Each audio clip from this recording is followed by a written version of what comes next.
Good. Good to go. Thank you very much. 3, 2, 1. Good morning, everyone. Welcome to our Police Service Board meeting for June, first day of summer. The temperatures are going to cooperate with us, I think. We have our agenda. I'd like to also welcome Alicia here today. She's our board secretary while Nancy's away at conference. So we have the privilege of working with Alicia today. We have some new faces that we'll get to in a minute. Attendance has already been taken. I do have a couple of items to add to the agenda and some things we need to talk about. So before we need to move our in-camera session up in order to accommodate Superintendent Early's timetable. She has another commitment this morning, excuse me. So if possible, we'd like to be able to move that up as first thing to be able to allow that. And then before we go into that motion, well, I guess we can do that motion first to move that up on the agenda. Thank you, Mayor Bailey, Councillor Pierce. All those in favor of that? Thank you. And then I'd also, if you'll indulge me under other business, I'd like to add 10.2 funding requests with the disposition of funds that we received in December 2021, a discussion on that. And then 10.3, it's more just an information item, maybe for our next meeting, but a discussion on our funded projects and information about that.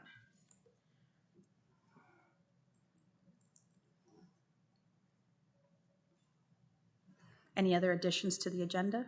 Mayor Bailey? Through you, Madam Chair, I'd like to add or probably speak with you on 10.3. Okay, perfect. Thank you. Anything else? So we'll need to seek a motion then on the amended agenda. Member Brown, seconded by Member Verhey. All those in favor? Carried. Any declaration of pecuniary interests? Now is the time. None? Great. So with that, then we're going to move item 11, our in-camera discussion, up to now in order to provide us the opportunity to talk to Superintendent Early. I'll let our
You.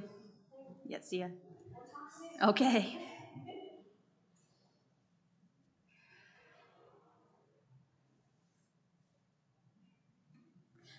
Okay, so we're back in open session now, folks. Thank you very much for that flexibility in our agenda today.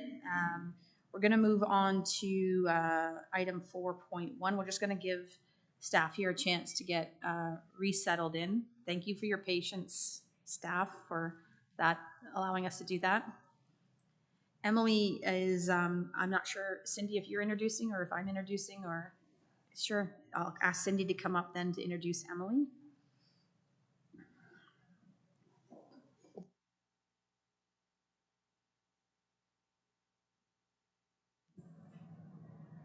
Good morning, everybody.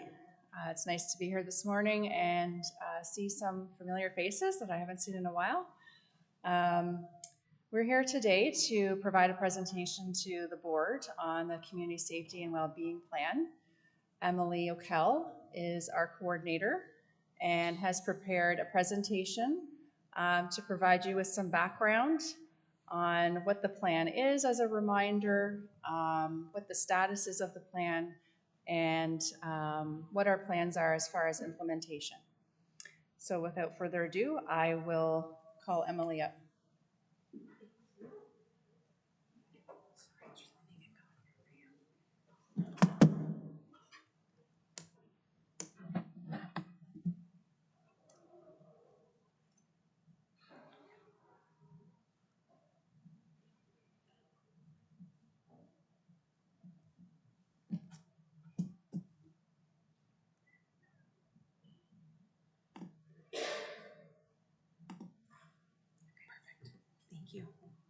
Thank you, Cindy. Hi, everyone. Great to see everyone in person. This is a great change. So as Cindy mentioned, I'm the coordinator of community safety and well-being. And when I first started, I was the project coordinator for the community safety and well-being plan. So since then, we've progressed, and now we're looking at the more general topic of it, which is great. But I'm going to give a little update, a little background information, and then we can go from there. So just to start, I do want to make note of a podcast that was published by our partners at Laurier University. Dr. James Popham was one of the kind of key components of us getting information for the Community Safety and Wellbeing Plan. Through Crisp Talk, they did a study on rural safety or rural perceptions of safety within the county. It's about, I want to say about 20 minutes long. It's great insight. They spoke to a handful of different people about their experiences with the OPP, with community safety, with community involvement. And the link is on this slideshow, which everyone has a copy of, I believe, through the agenda. And it's a quick listen. It's great. So this is coming from the Community Safety and Wellbeing Framework, which is a provincial document that was published alongside the demand by the province for everyone to have a community safety and wellbeing plan. So we're looking at the ideal state of a sustainable community where everyone is safe, has a sense of belonging, opportunities to participate, and where individuals and families are able to meet their needs for education, healthcare, food, housing, income, and social and cultural expression. So we're almost looking at those component, now it's escaping my mind, but what human rights kind of dictate as the key components for someone to thrive and live sustainably and equitably in a community. So this was the main goal of the development of and the execution of the Community Safety and Wellbeing Plan. So it's in development as required by the new legislative amendments to the Police Services Act, and it will make sure municipalities, police services, community-based organizations, and other sector representatives work together, which is the key component here, is working together to find solutions for issues related to health, well-being, and community safety. And that's really the overarching theme here, is that bringing together and the cohesion of resources, of agencies, of community partners, of anything you can kind of get your hands on within a municipality to make life as wonderful as possible in a community. So it's needed due to the new legislative amendments to the Police Services Act, and it will work to strengthen the delivery of services that encourage a better life through health, safety, and well-being for County of Brant residents. So the advisory committee, which was put together before I was hired, consists of these folks here. And since then, I mean, we got hired, the ball was rolling, and then COVID hit. So it was almost a month to the date to my hiring that everything kind of got put on hold for a bit. So there was a lot of ups and downs and barriers put in place, but we made it. And a large part of that was in thanks to the advisory committee. So essentially it was built up of the Community Safety and Wellbeing Plan was surveys that were completed in partnership with Wilfrid Laurier University that identified 5 priority risk factors within the community, within the county of Brant. So the information was taken from these surveys, and then in tandem with further community engagement, we're looking at things like Engage Brant, engagement on our socials, the Community Safety and Wellbeing Plan was developed, and it also followed along with provincial guidelines. In June of 2021, the County of Brant Council adopted the proposed Community Safety and Wellbeing Plan, and then it was then published for community access. In addition to being adopted, Council also requested an evaluation plan be developed in order to monitor progress and advancements. And that's what I'm going to kind of show you today, is the evaluation plan that we have since developed to follow over the next 5 years. So the Community Safety and Wellbeing Plan is available online, as well as the Engage Brant page is still up and running.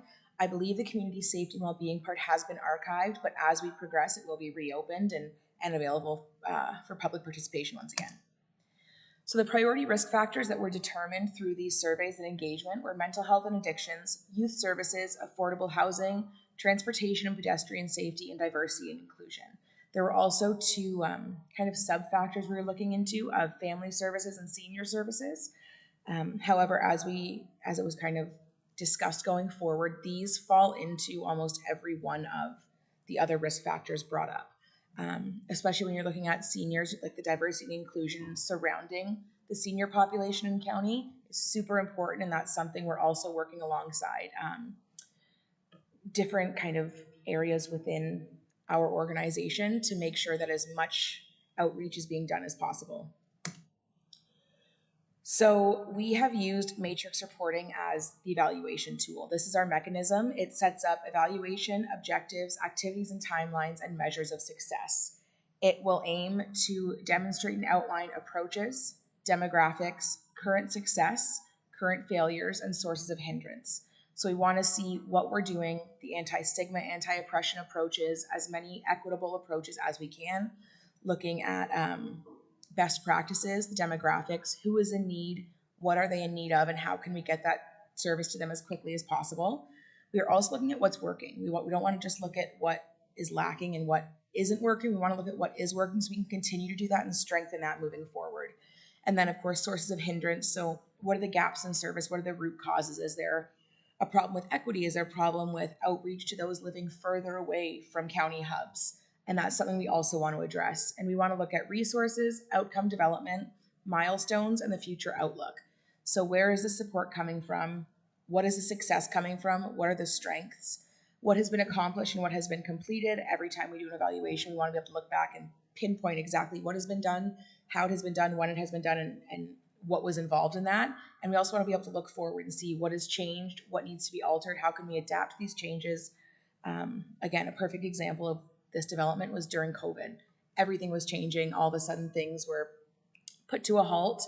And then it was all about adaptation. And that was a huge part of what we did, was adapting and making sure that resources were capable of that adapting as well. So we are looking at an internal review. So we want to look at service user outcomes, system outcomes, and the accountability model, which is a huge piece of this, is that making sure as we go forward, there is accountability to all those that are involved, that goals are being met and that tasks are being achieved on time. And it also works to anticipate the actions that will contribute towards the 5-year plan establishment. And it allows space to ascribe specific activities to specific partners, which again is that really important accountability piece. So we have the objectives and long-term goals for each of these risk factors. For mental health and addictions, we are looking at alleviating stigmas in the community surrounding mental health and addiction, as well as working to strengthen a network of services and programs available to those dealing with mental health and substance use issues. We have our indicators, so the activities that we want to make sure are currently ongoing and are going to be ongoing throughout, that we're reaching these goals. So supporting the Brant Drug Strategy, development of a resource hub, launching various campaigns, and encouraging connection, relationships, and coordination with other agencies and community partners.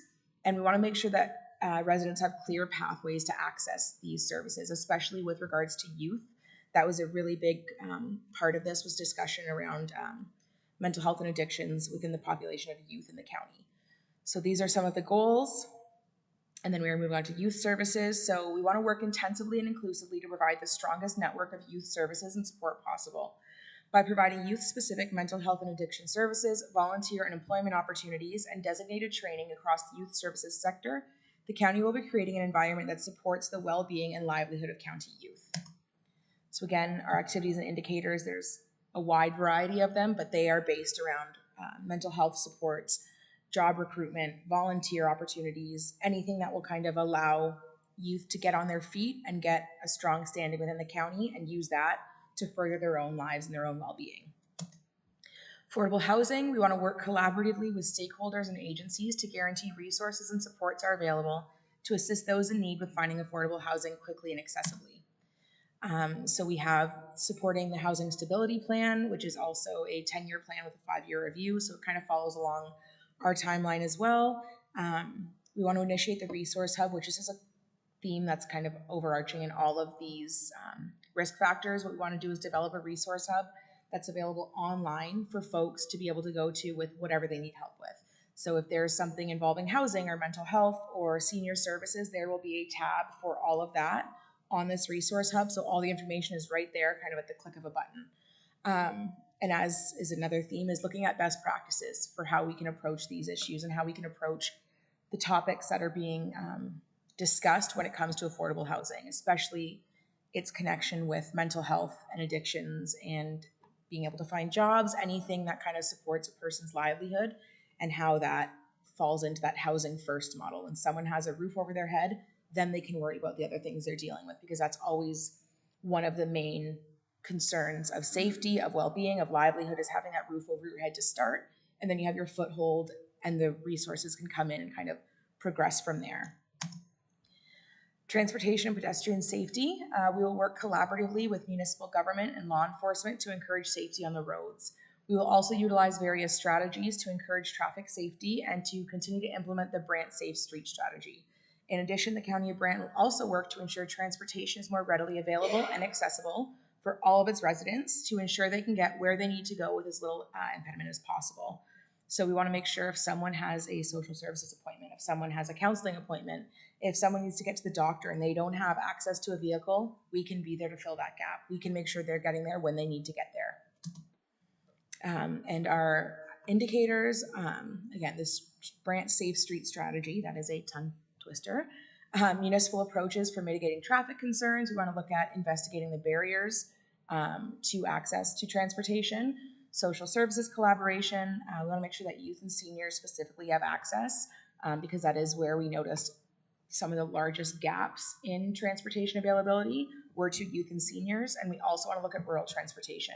So those county residents that live outside of, the main hubs that might have more difficulty getting a taxi or getting Brant Transit out there, we want to make sure that they're getting what they need in order to get to where they need to be.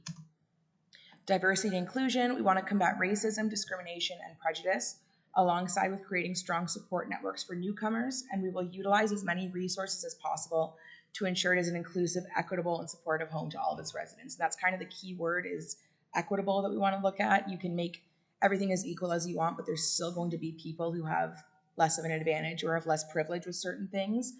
So equity is kind of where we want to root all of our progression going forward. So we want to look at increasing accessibility.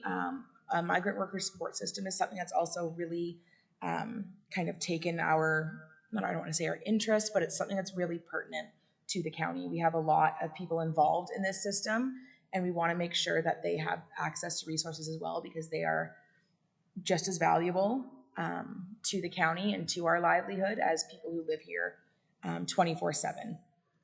We also want to look at the best practices and support the Brant Diversity and Inclusion Plan.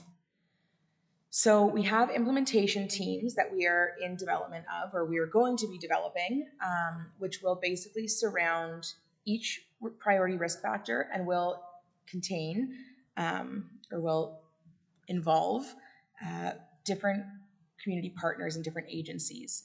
So myself and Leslie Jackson will be kind of heading these tables up and heading these teams up to make sure that we're reaching our priority risk factors, that we're reaching out to people, and that we are making sure that the goals are being attained. So the role of these implementation teams is to put in place and follow specific outcome goals and developments. These teams will work as progress mechanisms and also contain an accountability feature. 5 teams, 1 for each priority risk factor, and they will be comprised of members chosen accordingly for their role or roles within community partners and agencies. Teams will utilize the matrix model for internal reporting for the community safety and wellbeing plan. And the methods they will use to kind of monitor and keep track and discuss will be case studies, interviews, surveys, data collection, hard reporting, and community outreach. So we're really going to rely on these agencies and these partners' roles within the county and what they already do to strengthen the implementation teams.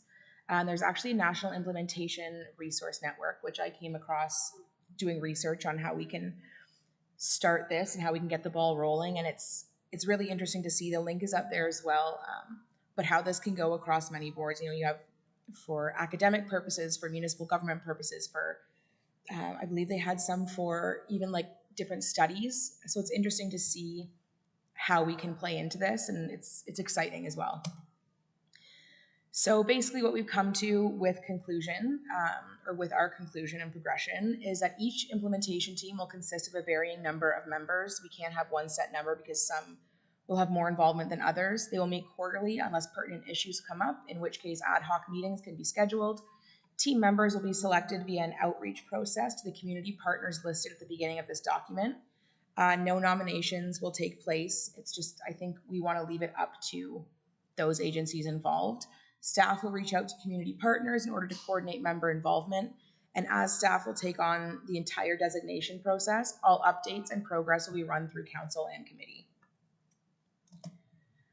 So this is just a cycle of information sharing. And as you can see, it all comes back to County of Brant staff. So we want to make sure the information is being run through who it has to be run through, and that it's being shared accordingly for community engagement, which is kind of our end goal, is to have the community as involved as possible in this process. So that will also, once again, the feedback for that will run through County of Brant staff, and we'll do the whole thing over again. Just for now, does anyone have any questions as I, sorry. You can breathe now. Yes, thank you. I know that you ran through that fast for us, so we appreciate that. And one of the reasons why I had asked Emily and Cindy to come in is, now that you've seen the overview of the metrics and some of the action items, is a lot of the work that you're planning to do will touch on the work that our OPP are already involved in, and whether it's in a proactive manner or in crisis manner. So I thought it would be just a good idea to have everybody kind of make sure we're all on the same page of understanding with what's being planned at the county level, with what we're already doing here at OPP, but then what can we do together? And you already have those plans in place of what that's going to happen, what that's going to look like. So I think you guys will be involved and engaged moving forward as well, which I'm happy to see, because I think Emily and I talked about that at the Community Safety and Wellbeing. We don't want to have silos of people doing things necessarily and not talking to each other. If the plan is successful, then that is good for all county residents, and then that also allows OPP to then prioritize some of the work that they do as well, right? So I think that's the linkage in my mind. But if there's any questions, now's the time to ask Emily or clarification. Everybody's good for now? I know Councillor Pearson, Mayor Bailey, you've already seen this a bit since you had to approve it, and it is the county's plan, so you've already been through that. But Member Verhey or Member Brown or anybody else, we're good for now? You're off the hot seat, Emily. Thank you so much for coming in. Thank you. And we appreciate the update. And it's I know it was a lot of work to do through COVID, and we appreciate that you did pull all that together. And I think the 5 priority areas that you have come up with are really relevant to the folks in the county. Thank you so much. Thank you.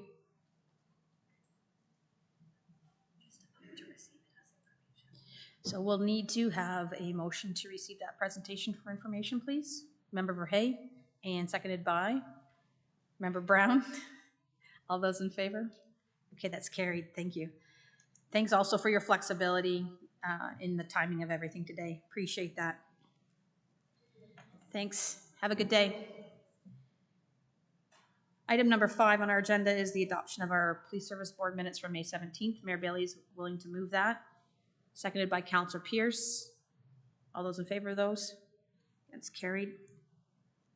Any business arising from the minutes you'd like to draw our attention to? Seeing none at this time. So we haven't formally been able to introduce Acting Inspector Quenville yet, but I'll let her give an introduction of herself because now we arrive at item 7 and the Brant County OPP Detachment Commander's Report. I've had the opportunity to meet a couple times now with Andrea, and it's been she knows that there's lots to get done, and that she's capably jumped in and with both feet and tried to get the gist of everything. So welcome to Brant officially. And maybe you could introduce yourself and then we'll go into the report. Thank you, Madam Chair. I am very happy to be here. I know the circumstances, as we've discussed earlier, are unusual, but please know that I am happy for this opportunity. And as Superintendent Early indicated, I am certainly one of the 12 people that have previously expressed interest in being a part of the Brant team. I'm in my 23rd year of policing with the OPP. I started in Elgin County. I was not long after a time on the road, I became involved in domestic violence investigations, which led to a position in the crime unit. I was a member of the crime unit for a number of years, and then in 2012 became detective sergeant. So I have 13 years of crime experience where I've investigated a variety of different serious offenses. In 2017, I was promoted to traffic staff sergeant within West Region. So some would say in the policing community, I made quite a switch to leap from 13 years of crime into traffic, but I'm not afraid to take on a challenge. So that was certainly a great opportunity. So since 2017, in my staff sergeant role, as the West Region Staff Sergeant for Traffic, I had oversight over serious fatalities and collisions within West Region, and was to ensure a standard of excellence in our investigations. My crimes experience contributed to that work, and also during that time, I had the opportunity to act as detachment commander in both Chatham Detachment and Lambton for a very short time in Lambton. And I have also acted as the staffing and development officer for the region. And as Superintendent Early mentioned, I've spent the last year in Aurelia as the Deputy Director of Provincial Traffic Operations for the province, where I had oversight of all the subject matter experts in relation to all our traffic programming, and that brings me here. So I'm very happy to be here and look forward to working with all of you to improve community safety within Brant County. And certainly my background, as the superintendent indicated, it is diverse, and I think with that I have a number of longstanding relationships already with a number of members within the detachment. So I think the transition for them will be as smooth as possible, and I'm continuing to make connections and build relationships with the officers that are there. So as I said, I look forward to working with all of you. Thank you. So if I can get into the report, okay. So I don't think there's anything further to discuss on staffing, so I think we've covered that. In terms of the community safety and well-being, Constable Murphy has been very involved in a number of mental health calls throughout the month of May. Of note, the implementation has begun for the Victim Services Grant, and I've asked Constable Murphy to look to prepare something perhaps for consideration for Madam Chair for the July Police Service Board meeting for a briefing for the board to understand the progress of that grant to date.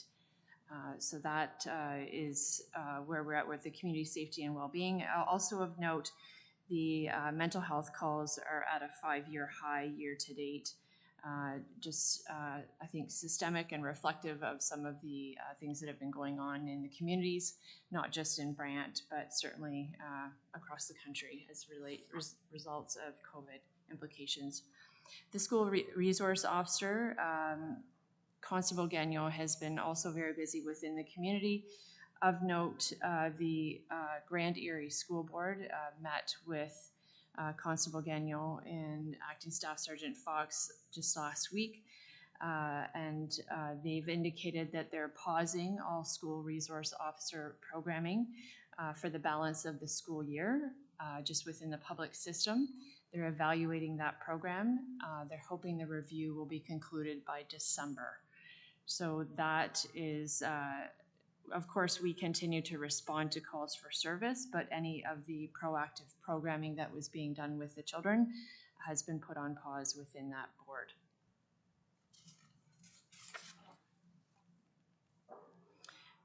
Constable Vitalis has provided information in relation to his work with as the media officer, the news releases, and his involvement in social media is up from the previous month. So he continues to get the good news out in the community of the work that Brant County is doing, and we're going to continue to work on increasing those numbers as well. In terms of community engagement and our focus patrols, there's 3 traffic-related focus patrols that are ongoing right now that just began at the beginning of May, so we're still very early on in that work, so the numbers don't reflect certainly where we'll end up when those are concluded, but those are ongoing. In addition, there's a provincial traffic safety initiative that's running from June 25th to July 3rd, the Canada Day weekend, with a focus on life-saving equipment. So we look forward to officers being engaged with the community to support that initiative in the coming weeks as well. The Traffic Management Unit has reported on their stats for us as well, and again, they're showing an increase over the previous month in both the provincial offenses notices, and there's a slight decrease in the Part 3s. Also of note from May is a commercial motor vehicle initiative that we participated in with other agencies. I think the important item there being that nearly 50% of the vehicles were put out of service as a result of that interaction with our commercial motor vehicle operators. Crime Stoppers, just one tip for this past month, so just down slightly from the previous month. You'll note that the noteworthy events, we've prepared a slightly different format for your review just for consideration. It still highlights a number of noteworthy incidents that were ongoing in the community last month, but just represented slightly differently. And in terms of trends, as you know, the ICON data is 2 months behind. So the data reports a 6% decrease in our total charges for the month of March compared to March of 2021. And overall, the speeding charges continue on the way up. And I think that's in large part due to our traffic management unit and their work in the community. And overall, an increase in 56%. Violent crime, while significantly up, it tracks to a number of assaults and a few additional sexual assaults that occurred that month as well. Property crime showing a slight increase from May to the previous year, as well. The drug crime showing a decrease from May of previous year. There's no new roadway fatalities in May, but our property damage collisions continue to show an increase of 31%. Overall, I know this has been the topic of some discussion in the past, the vehicle-related property crime continues to show an increase for May. Another spike of theft from motor vehicles with an overall increase of stolen vehicles year-to-date compared to 2021. So of note, I have an analyst report that reflected some of the work that was being done by both our community street crime unit and our frontline officers in the month of May in response to some of this activity. Between January 1st of 2022 and the 8th of June, when this report was pulled of this year, there were 54 motor vehicles reported stolen in Brant. A significant increase when compared for the same time period of the previous year, where there were only 16 motor vehicles stolen. The town of Paris has had the most vehicles reported stolen so far this year, and 43% of those vehicles stolen have come from Paris. Reported thefts from vehicles have also increased over this time period. There were 55 reported thefts from vehicles during this same time period last year. There were only 30.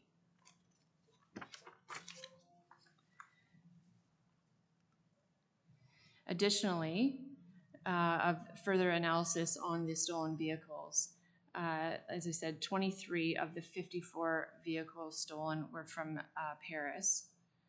Of the 54 vehicles stolen, 38 have been recovered. In 44% of the stolen vehicle occurrences, the complainant reported that the keys were left in the vehicle. Pickup trucks continue to be a primary target, as 57% of the vehicles stolen were pickup trucks. And as far as day of the week, they're most often reported on Tuesdays and Wednesdays. Specific to Paris, of the 23 vehicles stolen, 18 of those have been recovered. And in 52% of those cases, vehicle keys were left in the vehicle. And again, pickup trucks, over 50% of them were targeted, and the same days of the week, Tuesday and Wednesday, for prevalence of those occurrences. In terms of the thefts from vehicles, as I indicated, there's been 54 reported thefts from vehicles, and 23 of those occurred in Paris. And of those 55, just slightly less than 50% reported leaving the vehicle unlocked with valuable items left inside. And 13%, there was a window broken to steal the items within. But of note, as I indicated, our community street crime officers as well as frontline officers have been involved in 4 significant investigations during the month of May that where there were search warrants executed and a number of parties arrested in each of those occurrences. So in one particular incident here in the town of Paris, where a search warrant was executed, firearms and illicit drugs and stolen property in the amount of $22,000 was recovered, and 6 people were arrested and charged with 29 offenses. In a separate incident, 2 parties were arrested and charged, and they've been linked to 22 occurrences that occurred in Brant County. So, and 31 charges have been laid on the pair as a result of that investigation.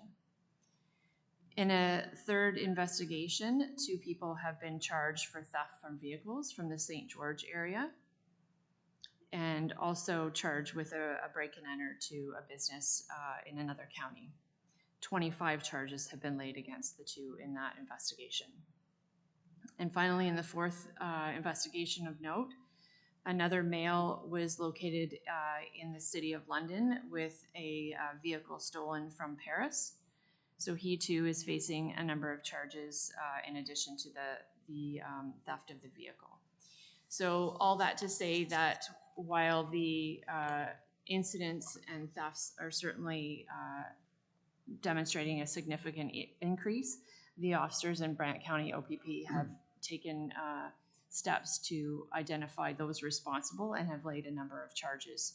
And their work continues in that. I know that they are still working on a number of pieces that we hope to see lead to additional charges as well.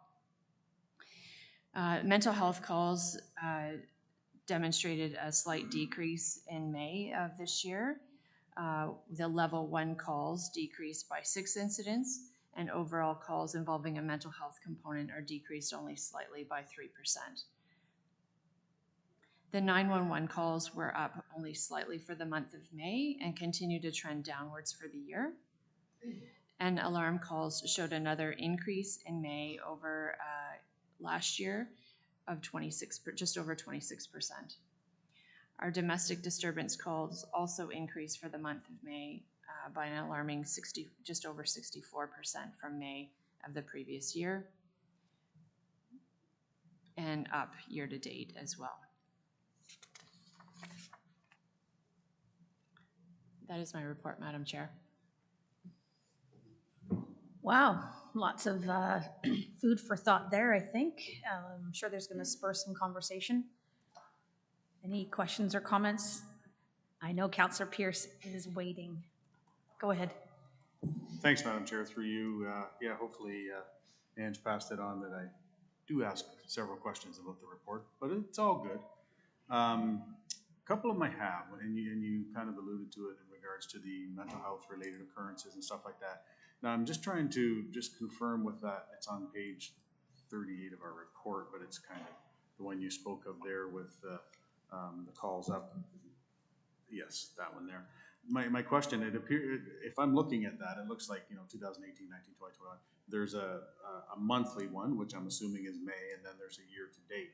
And then for 2022, there's 123, 123. Is that just for May, or is that for the year? I'm just trying to understand that number. Yes, sir. So through you, Madam Chair, the 123 is for May and also reflects the year to date, is my understanding. So there was no other one. That's interesting. I think we raised the same question with Inspector Ferguson in the past as well, because I think there was something wonky in the way the bar chart comes across. Yeah. Okay. All right, that's fine. I'm just curious because it just kind of struck me as odd just looking at it. Right? How can they be the same? Is that a month or the year to date? But I don't think they can be the same based on our previous reports. yeah. I will look into that further. That'd be great. I appreciate Okay. that. So that's fine on that. And then again, it's interesting when you spoke of the Brant Traffic Enforcement Initiative, because you'll see my notes that I wrote there the other day on that. When you talk about the 50% being pulled off out of service, like that's all I think was wow. Like that's scary to think that there was that many vehicles that were stopped that were not roadworthy. So that's fantastic. And to me, that kind of stuff should get out to the public, because that's huge as far as public safety and stuff like that. Saying the fact that we are doing these blitzes, we are getting these unsafe vehicles off the road. So it's one of those not in our backyard, so to speak. I think that's fabulous news. I really think that's great. And at the top of that page, when you talk about the focus patrols, the one particular there, Rest Acres Road in Arlington, that's in my ward, and I get a ton of calls for speeding up in that area, especially on Arlington, because they come around that roundabout and then shoot down Arlington. There's no stop sign there. So that's great news that there was a focus patrol there. And I know there's a lot of different areas that we have to get back to and stuff like that, but I'm just kind of hoping that one there could be kind of revisited sooner rather than later. I think that would make a lot of people pretty happy, especially the fact that when you start to go down Arlington there's a little parkette there with the kids, and it's a wide street, so people are going to go a little bit quicker as they're driving to the road. So that's great that you're in that area. One other thing I had here, again, I'm a big advocate of the nail the speeders, hit them in the pocketbook, and they're gonna stop doing it, hopefully. So it's good to see the overall speeding charges are up. Now, a couple of notes I took when you were talking there, and I just want confirmation when it talks about the school resource that that's been put on pause, and they'll be reviewing that and that type of thing. Am I to pull out of that the fact that there's suggestion that wherever it's coming from, suggestion that particular use of an officer within a school may not be something that would continue? Or I think I heard you say that some of the programs would be paused. I'm just trying to understand, is that potentially pulling that resource from the school, or is that just some of the the things that they would do within the school will be paused. Through you, Madam Chair, and Andy, please feel free to chime in because you were part of the conversation with the school board, but this is the school board that has paused this, not the OPP. So they have asked us to pull back and not, certainly not attend unless it was for a call for service. So the OPP is happy to continue with our programming, and we are still involved in the separate school board. It's the Grand Area School Board that is reviewing their current practices with the officers in the school. That's quite unfortunate. Okay. And then one final comment, if I could, Madam Chair, you spoke of the Community Street Crimes Unit on that May 27th there, when the search warrant was just kind of over here. We talk about social media all the time. That day it was actually laughable. Some of the things that were coming up on social media, what you were doing, did you see all the police cars there and what's going on and all this kind of stuff. It's interesting how social media goes crazy when something like that happens, but then as the day progressed and, you know, little tidbits got out here and there, then it was like, all right, yeah, good work and all that kind of stuff. So it eventually got to where it should have with the good work, but I just found it humorous that day because social media was everything from, pardon the expression, but it was everything, you know, there was a sale on donuts to the, you know, the whole gamut. It was interesting how it ran, but then it was nice to see it turn around into the fact of, you know, kudos, good job, and stuff like that. So that's great to get that stuff off the streets. So, but thank you, I appreciate that. Thank you, Councillor Pearson. Just to clarify the comments about the school resource officer, so that's not just the high schools, it's the public schools of all of Grand Erie School Board at this time, right? It's while they review the program. Yes, So it is, ma'am. So all the proactive programming that Constable Gagnon would do on like cyber security and all the different, I mean, there's more than that. There's many different programs she does. And then the high school, of course. So they're hoping to have a review of that policy, I suppose, and then they'll let us know if that's available then to come back into the schools. I mean, it's unfortunate that we're almost close to the end of the school year, so that I imagine that that's already started. But then September to December, while we wait, that's such a lost opportunity to be able to engage those students in such a proactive messaging. I don't, Staff Sergeant Fox, if you wanted to add anything more to that, or. Thank you, Madam Chair. Yes, when we had the meeting with the Grand Area District School Board, I guess they were hearing that they were a little concerned that police weren't allowed to attend any of their schools at all. Obviously, they wanted to make sure we were still attending for any calls for service and emergency that may occur at the schools. And yes, they use the term putting the school resource officer on pause for right now while they do a review of that position. And just for your awareness, the OPP, Community Safety, Wellbeing, they are also doing a review of the SRO position. Brant County is one of 31 pilot detachments where they're going to come for part of the review. It's going to include surveys for the members to complete. There's also going to be town hall meetings. So I will make sure that either myself or Sylvie were engaged with Police Services Board and the community to make sure they're aware of these town hall meetings to provide information. I don't have the doctor's name in front of me, but she's looking after the research for it, and she's actually going to come and do some ride-alongs with our officers here as well as part of the review. There's no time frame for when that'll be wrapped up or when they're going to be coming here for doing the ride-alongs, but so it is being reviewed by the OPP as well, and the OPP is not going to put the SRO on pause. We are to work with our local school boards and respect their wishes at this point in time while they do independent reviews. So I guess my mind is, I guess this is all part of the role police officers play in larger society and the perceptions, I guess, of the barriers that some folks may have.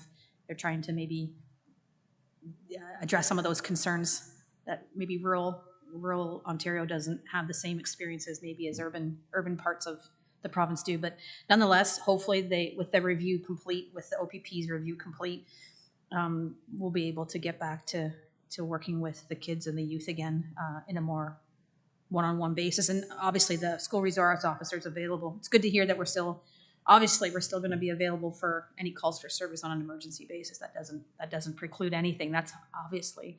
Any other questions on this whole school resource, Member Brown? Nope, not on that. Anything else on the school resource officer issue? Mayor Bailey? Through you, Madam Chair, I think that you should write a letter to the school board saying that this has come up and that you're concerned. I'm going to write a letter after hearing this on behalf of the county, probably hand in hand with Michael Bradley. I think it's bad news, very bad news to hear. So I'm going to let you know that I'm going to write a letter on behalf of the county after just hearing what I've heard. And I would suggest that if you feel that way too, you could maybe just ask to be kept in the loop, because I know that we've done a lot of great work in the high school. And Ken Johnson did crazy great work. And I would hate to see it all fall through, so. Is that the wishes of members here to go ahead and write the letter? Okay, thank you. Was there any other then discussion on the school resource officer issue before we move on to other questions? Okay, Member Brown? Thank you, Madam Chair, through you. If I can ask for a point of clarification on page 46 of your report, where you've got the report patrol hours. And those are cumulative, so your 710 would add on to the rest of them in the report? No, so through you, Madam Chair, so the motorcycle patrol hours and the other hours should be separate and apart from the 710.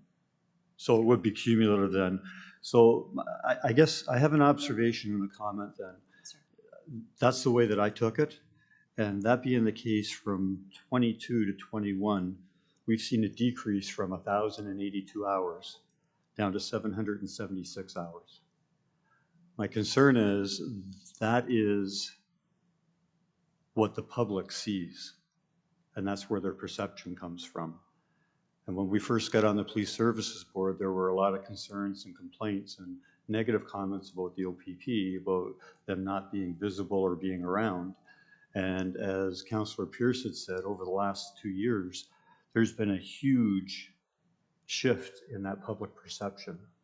And it's been because of the variety in what they're seeing the police doing. That included the ATVs, the foot patrols, everything that was out there. What I would not like to see us do is regress in our enforcement practices and therefore public perception as well. Because I think that the last few years we've progressed a lot in that regard. And I hear a lot of very positive comments. And the response with COVID was to have more of a presence. Like I know some of your other sections were put back on the front lines, and that was very much what the public was looking for, and from my contact with council, what they were also looking for. And I'm just, when I looked at the numbers, I'm concerned that maybe we're starting to get comfortable with the way it was prior to COVID, as opposed to the way that it was during. And I know we discussed staffing challenges and that. So it's more or less a comment right now, but I would certainly hate to see us regress and go backwards in that regard. And then I just have one more point. On page 51, you have all the speeding charges and whatnot. Would it be possible for next month to have that as a comparable to last year's as well, please? Yes, sir. Thank you.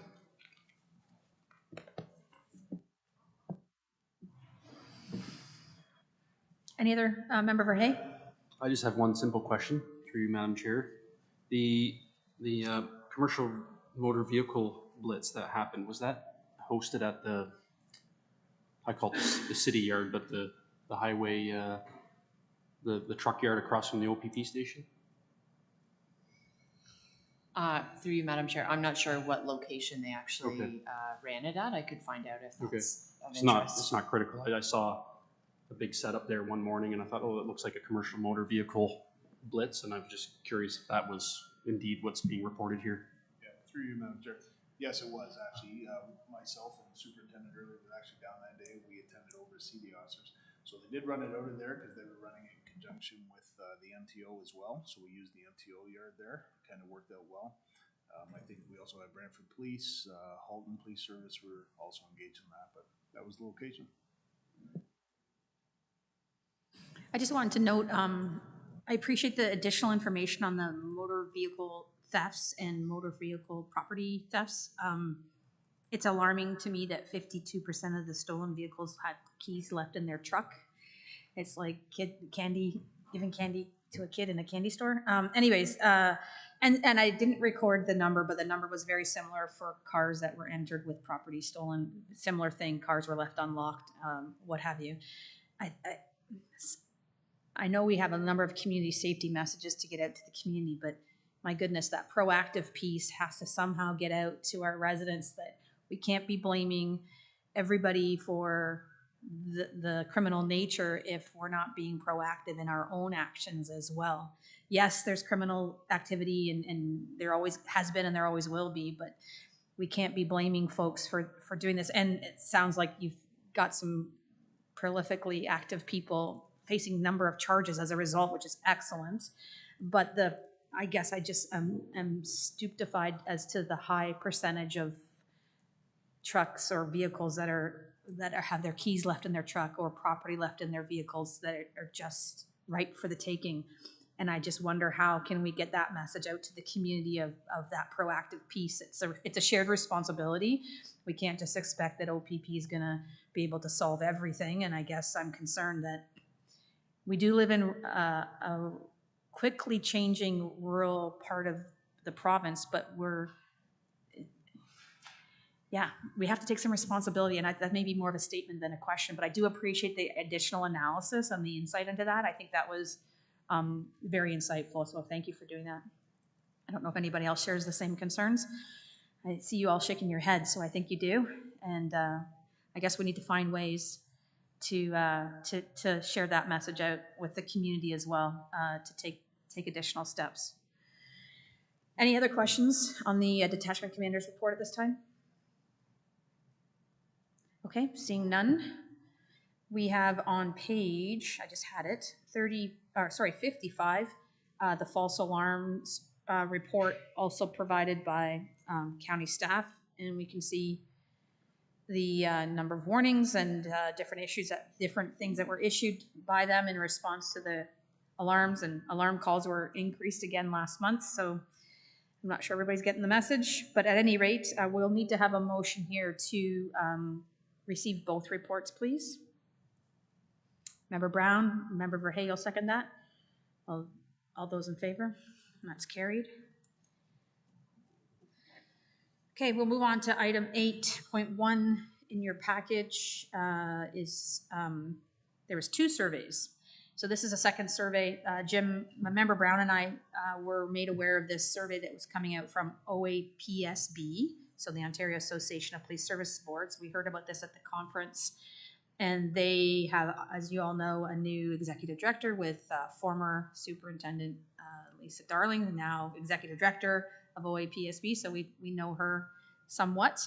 Unfortunately, we weren't able to see her at the conference because she was isolating with COVID and was actually quite sick. So we weren't actually able to see her and meet with her those days. But anyways, at any rate, they are asking for some input. They're trying to reset and re-strategize. So we have this survey to complete.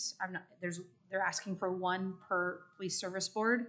I'd be willing to answer the survey like I did the other one if that's the wish of the board on behalf of the police service board, or unless there's another way that you want to do this, but we can't all do it ourselves. So any thoughts? We need to participate. Member Brown? I agree that they're looking for just 1 response, and if you send out a message to the police service board members, if they just send back their comments specifically, you could incorporate those. And if you find that you have limited time on some of these, because I'm sure there's going to be more of them, you can send them my way as well.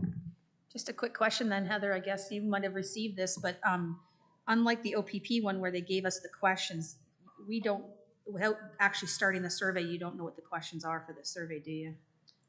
I think I might have seen something come across with that PDF, so I'll look and see if I can find that and circulate it to the board. 'Cause Okay. I got the two of them all wrapped up into one as well, so, but I think I saw one for this as well. Okay, because there definitely was a PDF of the OPP survey.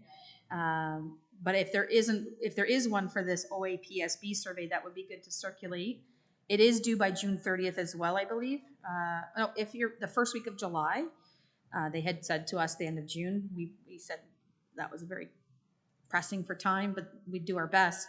But if there isn't, then that would be good to know. So don't anybody start the survey, but until we hear from Heather, if there's a PDF of the questions, if you have, we'll collate all the feedback, if there is any, and then we can get that submitted on behalf of the County of Brant Police Service Board. Does that sound good?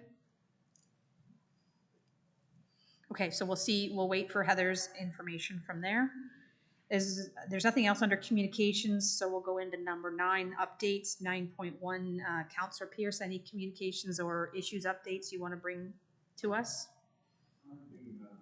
Thank you. A couple things that have been brought from council is in Paris, there seems to be a trend of transport trucks stopping on Rest Acres Road across from the Timmies there. There used to be a shoulder that they could pull over on. There isn't any longer. So there's been several transports just, throw the 4 ways on and run in for a coffee. If we could just kind of keep an eye on that, that'd be great. And the other one is as far as focus patrols and that sort of thing. I know there has been in the past, but if we could throw County Road 18 on the focus patrol list, there seems to be a lot of speeders down there. That is a school bus route as well, and there's been several sightings of people actually passing the school bus on the wrong side and that sort of thing as well. Also, on that County Road 18, a lot of County of Brant is agricultural, and you get some big farm machinery coming down the road and that sort of thing. One of our councillors, Councillor Coleman, had stated to me that he went to turn into his driveway, which is a left turn, and as he was turning, somebody actually came along and passed him on that side. It was there was no accident on it, but he said it's just County Road 18 seems to be getting a little crazy. So if we could throw that back on the list of the focus patrols, that would be great. And other than that, that's kind of what I've been given by council to speak of. Anything happening at council that we need to be aware of? Traffic safety, or I didn't know if there's any updates on any of the issues like photo radar or any of that kind of stuff that you guys have been working on. Photo radar still working through? It's become a whole lot more than I think anybody thought it would ever become. As you start to peel back the layers of that onion, it just seems to be more layers and more layers and more layers. I think we will get there eventually. Again, if we had our way around the council table, we'd already have it. But we've learned that it's not as simple as we originally thought that it may be. It's still something that we're pursuing, still something that we want to have. And there's also been, actually just at our council meeting last week there, it was brought to light the studies they've done in regards to, so you get you get it in one spot for, a certain amount of time. It does deter people's drivings as they're going through. Maybe they're getting ticketed, but then as soon as you move it, it doesn't take long for them to go back to normal habits, so to speak, in that area. So it's something that we never really thought of in that extent. We talked about it as council and thought that, there's several spots around the county that we could put these, that'd be great, but now maybe that's not the best approach. I don't know. I think there's going to be more investigation needs to be done on it, but yeah, definitely that's something that has, it's become a beast in its own, but that's still the direction that we want to go. We still feel that it'll be beneficial to everybody. That's kind of where the photo radar is of things. It sounds like a big onion. As I say, Madam Chair, it's something I think we were all shocked at how many layers there is to it. You know, you think on the outside, okay, yeah, that's not too bad. And yeah, as you start peeling that onion back, it's more and more to it. But yeah, as I say, it's definitely still something that we're looking at, and we feel that it's definitely would be beneficial, but it's not here yet. Okay, yeah. Is that anything else then, Councillor Pierce? No, that's Okay. all for me, unless you want anything taken back the other way. So far, so good. Might be other things come up. Anything, Member Verhey for Zone 4, OAPSB? No, nothing new Okay. to report on. I can tell you that we met the Zone 4 representative to the OAPSB board, Kevin Gibson. He's from Niagara, actually retired RCMP. So Member Brown and him caught up and actually worked together in the same building for a while. But we were able to meet with him. Coincidentally, didn't know he was Zone 4 at the time, but we do have a contact anyways if there was anything on the larger police service OAPSB board. Gosh, that's such an acronym to try and get out. So nothing else then. Okay.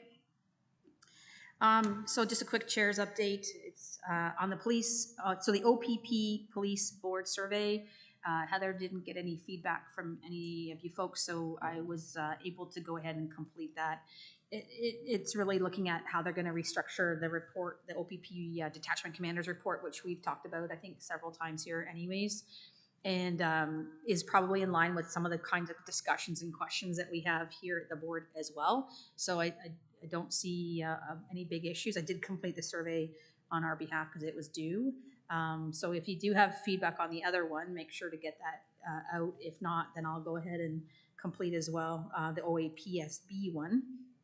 So that's in the hopper, but we're not going to expect any big changes apparently on the template until next spring sometime, I believe is the timeline that they're looking to be able to implement that Detachment Commander's report, which may or may not may be escalated, it may be delayed, who knows, but we've done our part to contribute. As you know, we have new leadership in the detachment with Acting Inspector Quenville, so spent a little bit of time briefing her on some of the issues that we've been working on. So we had a couple meetings. You know, we were in the progress of doing a couple different things with Inspector Ferguson, and so Andrea's jumped right in and taken a hold of that task list and has been very helpful to try and work through some of those things. The biggest one and the biggest priority that we see right now is the communications piece to the community that had been started, and Heather's been working with us as well, resourcing some county help with design, layout, and printing and distribution. OPP is working on content, so it'll be out. The timeline is we don't want to do anything in the summer. We'll have it already in the summer, so it'll be out in county residents' mailboxes for September, which we wanted to get ahead of municipal elections. So we've stopped and started this a couple of times, and now with Acting Inspector Quenville here in the seat, we're going to get this cross the finish line. We're going to get this finished and out. We can then evolve that document, you know, after that. But for the first one out, it'll be focused on community safety. It won't be focused specifically on police service board members or anything like that. We just want to stay away from, with elections coming up and all that stuff, just be very single topic focused, community safety. So that might be a place to talk about some of the different things that are happening and awareness for folks in the county. So it'll be a publication, a joint effort between OPP, Police Service Board, and obviously the county that'll go out to all of our residents. So we've been working on that. I also was able to meet with CAO Michael Bradley yesterday with Acting Inspector Quenville to introduce her to Michael and have the opportunity to chat and be briefed on some of the different programs and make that connection. So that was really a good meeting yesterday that we had. And then, of course, we attended, Member Brown and I attended the OAPSB conference at the end of May. It was a hybrid conference, so it seemed like half the people were in attendance and half the people were online, which didn't give us as much networking opportunity as what we had. Well, the last one we had was the first one that we went to was in 2019 before COVID, right? So when everybody was there. So it was, but we still had some good topics. A lot of the topics of discussion at the OAPSB conference was on diversity, equity, and inclusion and what that means for police service boards, what that means for police services in the wider community in general. And then, of course, the forever topic that seems to be is when's the Police Service Act going to be enacted so that we can start talking about the new regulations. There was no new update on that either, so unfortunately, but there was a really good presentation from the Toronto Police Service Board, who has their own executive director and a very well staffed, obviously a large police service, just in terms of the metrics and data that they collect and some of the work that they do with their police service to be able, yeah, it was just very interesting. So thank you for allowing Member Brown and I to attend. And then you know that we've had several meetings, Member Brown and I, with Superintendent Early as well. So it's been pretty busy lately, trying to advocate for things and work on things, but I think that's all been good. You know, we're all trying to work together as a team to make Brant as good, best as we can, and for the members and for our residents. So if there's nothing else, or if there are any questions for me, happy to take them. That kind of dovetails into our 2022 priorities in terms of the communications piece. The other couple of things that we had on our to-do list with Inspector Ferguson was we were trying to organize an opportunity, based out of the feedback we got from council, we were trying to organize potentially a tour of the detachment. Because many of the council members indicated they would like to see. We haven't been able to do that with COVID. Nobody's seen it since the building's open, really, since the front lobby. But so Acting Inspector Quenville and I will work with, we did speak to Michael yesterday about it, and we'll work with county staff to try and find a scheduled time where council can come in to get a tour of the building and see the facilities. And so that's one thing that's on our agenda that would be open to PSB members as well to come and participate, because I know some of you haven't been in there either. So I think I'll leave it at that for now. We will also schedule a follow-up meeting with council for September in response to the feedback, the great feedback that we got from the council presentation. So we'll schedule another PSB visit with council in September as well. So Acting Inspector Quenville and I have discussed all these things, and we just had to kind of prioritize things. And right now the communications piece is the priority with Heather's team as well, to be able to use those resources. So hopefully you'll see some things coming soon, but there's definitely lots going on. Any questions or discussions on any of those points? Okay. So we'll move into other business then. So the first one I'll speak to, 10.1. So last summer we did some successful barbecues for the 4 platoons. Member Brown and I attended. With COVID restrictions, we weren't able to have as many people there, but now there's not the same restrictions. So I'd like to bring to the table a request to fund those barbecues again this summer for the members. We have some tentative dates. Once they're finalized, we'll share them out with everybody. But the idea would be that it would cross all 4 platoons, so that everybody has a chance to participate, not just on the one day. It also would serve a dual purpose for us, because we'd also be able to distribute and hand out our challenge coins to the members in person. So we'd have that dual purpose as well. And then kind of a working idea would be on one of those dates, we'd invite Inspector Ferguson to come back to the detachment and be part of that, and also be able to give her the coin, but also give members a chance to talk to her as well, because everything happens so fast, everything happens so quickly for them. So at any rate, it would serve a dual purpose for us to support the members in the detachment with the barbecue like we did last summer, and also be able to distribute the challenge coins to the members in person, and any of our PSB members would be welcome to attend as well. So I think based on the estimates from last year, or the actual receipts, if the board was willing to consider a budget of $1,000 as a maximum, I don't think it'll cost that much based on last year's, but it gives us the flexibility should we need to do that. I think it was closer to 600 and something with Inspector Nash's receipts. Then I'd like to suggest that at this time. Councillor Pierce? Seconder, Member Brown. Any discussion? Did you have a question, Member Verhey?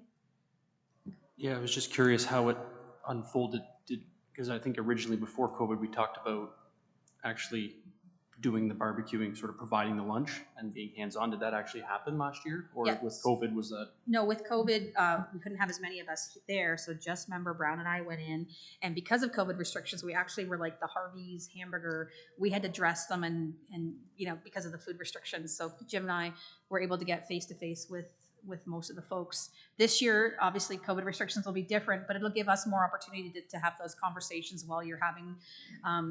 And we may need someone to stand at the grill. We may need someone to help with whatever, but the organization will leave up to Acting Inspector Quenville and her team to like figure out. We don't need to source the barbecue. We don't need to source any of that kind of stuff. We just need to show up and help out when we're there that day. Does that make sense? And interact with the folks that are there. Your mind is churning, so is there another question there? I don't want to upset the apple cart, but I have an idea, and I'm just curious if I should throw it out there. We do, through our work, we do wood oven pizza events. So I'm willing to sort of take that on and sort of avoid any approval of any budget, and as a board, provide that for the OPP detachment and all the staff. If you're interested, like I said, I don't want to upset the plans, and I'm happy to stay with the regular old course, but it's something that we can do. We'll take care of it. There wouldn't be any cost to the Police Services Board, and we can. It's set up totally mobile, so we come in with the wood ovens, and we can provide pizzas, wood oven pizza for everybody, and we can do something like that too. It's a little different, but it's an option. Perhaps because we're this far into it right now, but we would take you up on your offer for another event, like sure, that would work as well. I'm sure you guys don't mind eating different food, different times, right? I think that's great. I just find it's like either idea is good. Like I said, I just think it's you almost can't do too many of them, because I think I'm a big believer in being able to do that. It's a nice way to show your appreciation for the front lines and for everybody there. So yeah. So let's find a way to make both work. I don't think that my suggestion would be we continue with the barbecue idea for now, and then we circle back at a later date for another opportunity. You can never say thank you enough, and showing your appreciation is, in my view, one of the best ways to create collaborations and partnerships with positive relationships. So I think if that's something that you're willing to do, let's put some more thought to it and think about that and how that works out. Okay, so we have the motion for up to $1,000 made by Councillor Pierce, seconded by Member Brown. Any other discussion? All those in favor? That's carried. Thank you. So 10.2 is regarding funding, another funding request, but this is specific. If you remember back in December, we had a cash disposition. Too many tongue twisters.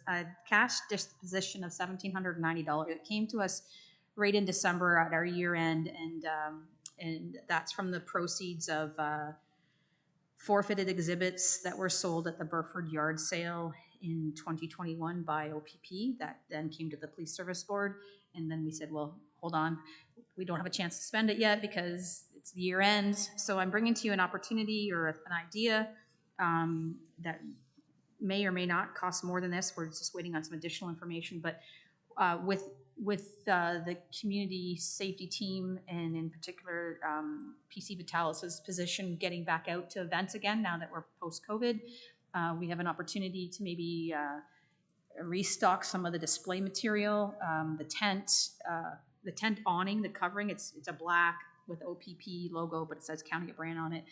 It's weathered and worn. It could be replaced, but we also don't have any tablecloths with the OPP and County of Brant on that. So Acting Inspector Quenville and PC Vitalis are looking into quotes, and I'd like to suggest that we allocate those funds to that purpose so that they are for the OPP's use, but they're at various county events, whether that's some of the different things that they go to normally for us, but then it's when you see pictures of the other detachments and how professional it looks with their tablecloths and the skirting and the OPP logo and the county name or what have you in the tent, I think it looks quite nice. And because this wasn't part of our budgeted money anyways. This was part of the forfeited funds, forfeited sales. My suggestion would be that we could think about putting that to that. If, unfortunately, I don't have all the numbers. The tablecloths are relatively inexpensive. It's the tent that is chewing up potentially the budget, and I believe we're just waiting on some additional information. The tent cover can be done, but then the tent structure comes with it. Do we need to get the tent structure? Do we not? Those are all questions that OPP can figure out, but we need to get more information on. So I brought it to you today as an awareness opportunity for those funds specifically. And if you're interested, we can get more information and bring it back, but we wanted to get that on the radar. Mayor Bailey? Through you, Madam Chair, I thought that was something the OPP supplied. When you set up at a fair or an event, the tents and the tablecloths come with the OPP, I thought. That's... Historically, different pots of money have funded that. It is within the other detachment operational expenses. It would be a budget expenditure. The current tent, as Madam Chair has indicated, is showing signs of wear and starting to tear. So it would be an expense. Whether we would be approved for the expenditure, it would be the question I'd have to put to command. Okay. But it wouldn't come out of, usually it doesn't come out of Police Services Board, does it? Doesn't it come out of an OPP fund of some sort? I couldn't say that for 100% certain. I'd have to research that, sir. I just don't ever remember paying for anything to do with the fairs and the tents and the banners and I thought that just came with the event, the presence of the event. But you could maybe get back to us. I don't believe we've ever paid for that before. Yeah, I guess I don't have the history, so I'm not married to whatever. Yeah, I was just thinking that it was $1,790 that we didn't budget for, that it came from this, and how can we then support the detachment with whatever that is, resources with those funds? Because we did ask for that to roll over, and I would not want to see it be surplus at the end of this year and not be spent either. So I just was thinking that we had a way of, sorry, Mayor Bailey? Just wait for my 10.3. Okay. You won't have surplus. So if everybody willing then for us to get some additional information on this, and we'll be able to then make a decision at July, one way or the other? Okay. Thank you. So before Mayor Bailey gets into his 10.3, I'll get into my 10.3 first. But mine is just simply a request, and I believe we already have part of that. So just as an information piece, the Police Service Board is the signatory on any kind of grants that we may have come to us in the county, whether that's the Victim Services Grant, whether that's the new Serve and Detect, Protect and Detect, Serve and Detect. See, I always get it wrong. The new project we have on traffic safety. We are the signatory to those funding grants, and they are administered by obviously the OPP in terms of implementing and doing the projects, and then they're also administered financially by the county in terms of the financial aspect of them. But we don't here really know that much about them yet. We're the signatories, and I need to sign off on, as chair, the financial progress reports quarterly and whatnot. So I know that we already mentioned it earlier in the day's discussions, but I'd like to suggest that at a future meeting, July maybe if we have time, that both of those projects are reviewed with us so that we all have an understanding of what they are and the total scope of the budget and what they intend to do, and just as an awareness education opportunity for us that they are under our purview as the Police Service Board. So I would like to be able to talk coherently and succinctly about them and make sure that we understand what we're trying to achieve with both of those projects. So I know that we already have, I think you already had the Victim Services Grant team lined up, or PC Murphy lined up, but the other project, I'm not sure who would be the appropriate person, but if that's possible. Yes, Madam Chair, Conrad Vitalis has also been requested to prepare something for that to Serve and Detect presentation as well. Perfect. So that was really my point. My request was just to make sure that we had it on our agenda for next meeting so that we all have that opportunity to understand the projects. So now 10.3A, I'll defer to Mayor Bailey.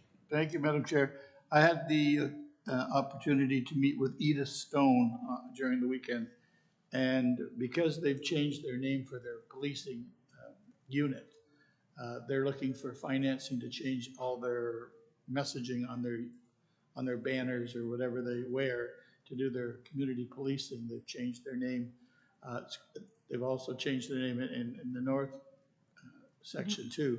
So they're going to be coming to police services for reprinting of their banners or their vests. I think it's their vests that they wear, because right now they don't say the right name on them as of the new naming. So I would think that should come out of this budget, since it's something that we supported with the name change. So I don't know what that number is. I asked Edith just to get in touch with me and let me know what that amount was, but. Sure. And we have vests from last year that we have printed that probably could also be utilized by the.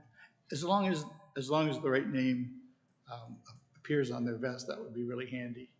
Thank you. Yeah, and just for everybody's, last year at this time, the Brant North Group had asked similar requests for the vests, if you recall, and the concern at the time from Inspector Nash's community, having policing on these vests is probably not appropriate. That's why it's community safety group, that way. Something to keep in mind is there will, if there ever is a new Police Service Act, there will be new information about how the community safety groups can work or not work. So there may be some future discussion for us down the road, if we ever get anywhere with the new Police Services Act, on how those groups can interact. But sure, maybe Ellie, if Edith can bring forward some numbers, I think we can figure something out at the next meeting. Makes sense. Okay. Anything else? Any other questions or discussion at this time? We ran through quite a lot of stuff in 2 hours here. Very productive and efficient meeting, so thank you everybody for that. Is there anything, Alicia, that you need from me? Motions, anything? We're covered? Good. I always just want to check with the person taking the notes so that we make sure we have it all proper. Our next meeting is scheduled for Tuesday, July 19th, 9 o'clock here in Council Chambers. Just remember, we don't meet in August traditionally. However, should the need arise, we can call a meeting if necessary. I just also want to, I guess, highlight or flag that Member Verhey, Member Brown's extension on their appointments is in August, so we need to find out what the province's intentions are past August for them. But also with the municipal elections here at the end of October, my term will also come to an end, and then depending on what council members are back and who's going to be, so there's going to be quite a bit of change here in the fall potentially, or not change, who knows, maybe it'll all stay the same. But with all that, we also potentially have inspector interviews to do, and there's going to be quite a lot of work for the Police Service Board here in the next little while, so I hope everybody's ready. With that, I'll call for an adjournment to the meeting here at 11:04 and wish everybody a great day.